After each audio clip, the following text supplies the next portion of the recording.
আসসালামু আলাইকুম। রবি হাতে কলমে রেফ্রিজারেটর অ্যান্ড এসি রিপেয়ার কোর্সে আপনাকে স্বাগতম। আমি কামরুজ্জামান কনক রয়েছি আপনাদের সঙ্গে। আজকের এই ক্লাসে আমরা দেখব যে একটা রেফ্রিজারেটরে কিভাবে আমরা ফ্লাশিং করি এবং বায়ু শূন্য করি, যেটাকে আমরা বলি হচ্ছে ভ্যাকুয়াম করা আর হচ্ছে গ্যাস চার্জিং করা। এই জায়গায় আমরা একটা ওপেন রেফ্রিজারেশন সিস্টেম তৈরি করছি, যেই সিস্টেমের মধ্যে আমাদের হচ্ছে কম্প্রেসর আছে, তারপর হচ্ছে কন্ডেন্সার আছে এবং ইভাপোরেটর কয়েল আছে এবং আমাদের ক্যাপিলারি টিউব আছে। আমরা জানি যে একটা রেফ্রিজারেটর বা রেফ্রিজারেশন সিস্টেমের মূল চারটা পার্ট থাকে। মূল চারটা পার্টের মধ্যে একটা পার্ট হচ্ছে কম্প্রেসর, তারপরে হচ্ছে আমাদের কন্ডেন্সার, কন্ডেন্সার থেকে হচ্ছে ক্যাপিলারি টিউব, ক্যাপিলারি টিউব থেকে হচ্ছে ইভাপোরেটর। তা এই সেটটা আমরা এখানে রেডি করে নিয়েছি। এই রেফ্রিজারেটর সিস্টেমের ভিতরে চলতে চলতে অনেক সময় কিছু ময়লা জমে, সেই ময়লাটাকে আমাদের এয়ারের মাধ্যমে, কম্প্রেসড এয়ারের মাধ্যমে যে বের করে দেই সেটাকে আমরা বলি হচ্ছে ফ্লাশিং। তা আমরা এটাকে ফ্লাশিং করে নিয়েছি। এখন আমরা এটাকে কি করব? ভ্যাকুয়াম করব। ভ্যাকুয়াম করার জন্য আমাদের যে এই কম্প্রেসর আছে, আপনারা জানেন যে কম্প্রেসরের এটা হচ্ছে আমাদের সাকশন লাইন, এটা হচ্ছে আমাদের ডিসচার্জ লাইন। এই ডিসচার্জ লাইনটা আমাদের যায় কোথায়? আমাদের হচ্ছে কন্ডেন্সার ইউনিটে যায়। কন্ডেন্সার ইউনিট থেকে আমাদের ফিল্টার হয়ে ক্যাপিলারি টিউব হয়ে এভাপোরেটর আসে। তো এইখানে একটা লাইন আছে যেটাকে আমরা বলি হচ্ছে সার্ভিস লাইন। এই সার্ভিস লাইনের সঙ্গে আমরা হচ্ছে গ্যাস ম্যানিফোল্ড সংযোগ করছি এবং গ্যাস ম্যানিফোল্ডের যে আমাদের হলুদ মিডিল যে লাইনটা আছে সেই লাইনটা কি করব? আমরা আমাদের ভ্যাকুয়াম পাম্পের সঙ্গে সংযুক্ত করব। ভ্যাকুয়াম পাম্পের সঙ্গে সংযুক্ত করার পরে আমরা এই যে ভালভটা আছে এই ভালভটাকে খোলা রাখবো। এই পাম্পটাকে আমরা কি করব? অন করব। এই পাম্পটাকে অন করলে দেখবেন এখানে আমাদের যে গেজ আছে এই গেজে কি হচ্ছে? মাইনাস প্রেসারে আসবে, অর্থাৎ -30 ইঞ্চ মার্কারি এই প্রেসারে আসবে এবং এটা কমপক্ষে আপনাকে 15 থেকে 20 মিনিট করতে হবে। তা আমরা ভ্যাকুয়াম প্রসেসটা করে নেই, তারপরে আমরা কি করব? এটাকে গ্যাস চার্জ করব। আমাদের ভ্যাকুয়াম করা প্রায় শেষের দিকে। এখন কি করব? আমরা এই ভালভটাকে অফ করতেছি, এই লাইনটাকে অফ করে দিচ্ছি। ভ্যাকুয়াম প্রেসার দেখেন -1 আছে এবং আমরা ভ্যাকুয়াম পাম্পটাকে অফ করে দিই। দেওয়ার পরে আমরা হচ্ছে এই লাইনটাকে খুলে নেব। খুলে নেওয়ার পরে আমরা কি করব? গ্যাস চার্জ করব। গ্যাস চার্জ করব।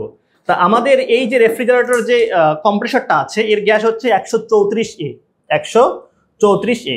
এবং গ্যাস চার্জ করার সময় অবশ্যই আমাদের কি গ্যাস ম্যানিফোল্ড লাগবে। এখানে প্রেসারটা হবে 0 এবং আমাদের যে কারেন্ট এম্পিয়ার রেটিংটা এটা মাপার জন্য আমরা একটা ক্লাম মিটার ইউজ করতেছি, যেটা আমরা এখানে এম্পিয়ার মোডে রাখবো। ঠিক আছে, এখানে দেখেন 0 এম্পিয়ার। এখন আমরা এই হোসটাকে আমাদের গ্যাসের সঙ্গে কানেক্ট করি, গ্যাসের সিলিন্ডারের সঙ্গে আমরা কানেক্ট করে দিই।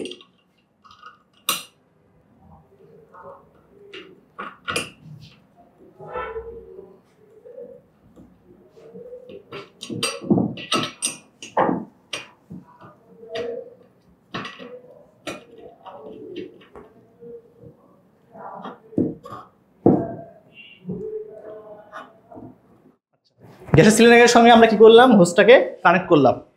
এখন আমরা করব কি? এর ভিতরে কিছু বাতাস আছে, এই বাতাসটাকে আমরা কি করব? পার্জিং করে বের করে দিব। এর জন্য আমরা কি করব? গ্যাসের সিলিন্ডারটাকে অন করি, অর্থাৎ গ্যাসটা আমাদের এই পাইপের ভিতরে আসুক, হোসের ভিতরে আসুক।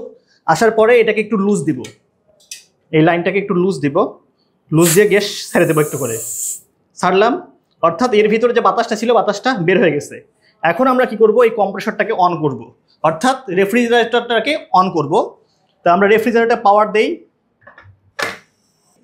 এবং দেখেন আমাদের এইখানে এম্পিয়ার মিটারে কারেন্ট শো করতেছে 0.9 এম্পিয়ার। সাধারণত আমাদের যে রেফ্রিজারেটরগুলো আছে সেখানে 1 এম্পিয়ার বা 1.5 এম্পিয়ার কারেন্ট নেয়।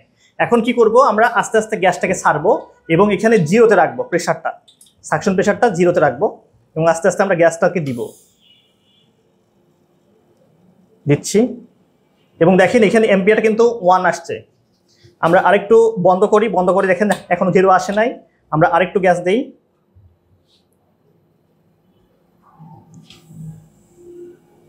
আবার বন্ধ করি, হয়নি। এবং আমাদের কিন্তু এই জায়গায় আমাদের যে ইভাপোরেটর কয়েল আছে এটা তো বরফ জমা শুরু করবে। তা আস্তে আস্তে গ্যাসটা দিচ্ছি আমরা।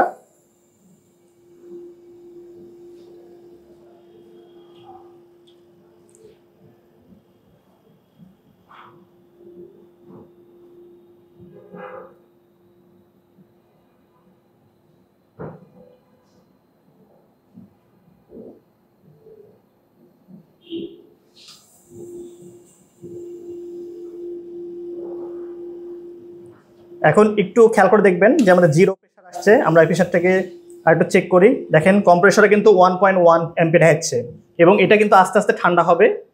এই আমাদের যে সাকশন লাইনটা আছে এই যে ক্যাপিলারি থেকে এসে এটা আস্তে আস্তে ঠান্ডা শুরু হবে। আমরা আরেকটু গ্যাস দেই, গ্যাসটা ঠিক মতো হয়নি।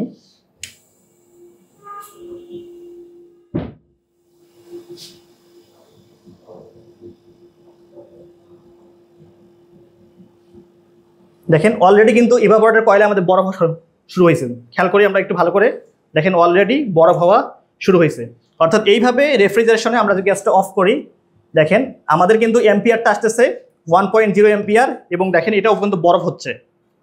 তার মানে এই যে আমাদের যে রেফ্রিজারেটর আছে সেখানে আমরা এই সার্ভিস লাইনের মাধ্যমে আমাদের এই গ্যাস ম্যানিফোল্ডের মাধ্যমে আমরা কি গ্যাস ফিল করতে পারি। তাহলে এখন মোটামুটি আমরা কিন্তু এখানে যেটা এম্পিয়ার পাচ্ছি সেখানে 1.0 এম্পিয়ার পাচ্ছি এবং দেখেন আমাদের কিন্তু ইভাপোরেটর কয়েল অলরেডি ঠান্ডা হচ্ছে এবং বরফ জমতেছে। তো এইভাবে আমরা একটা রেফ্রিজারেটরের ভেতরে গ্যাস চার্জ করতে পারি। তাহলে আজকের এই ক্লাস থেকে আমরা দেখলাম যে একটা রেফ্রিজারেটরের ভিতরে কিভাবে আমরা বায়ু শূন্যকরণ করি অর্থাৎ ভ্যাকুয়াম করি এবং কিভাবে গ্যাস চার্জ করি। তাহলে আজকের ক্লাসটা এই পর্যন্ত, দেখা হবে নেক্সট ক্লাসে। সেই পর্যন্ত নিজে ভালো থাকবেন, অপরকে ভালো রাখবেন। ধন্যবাদ।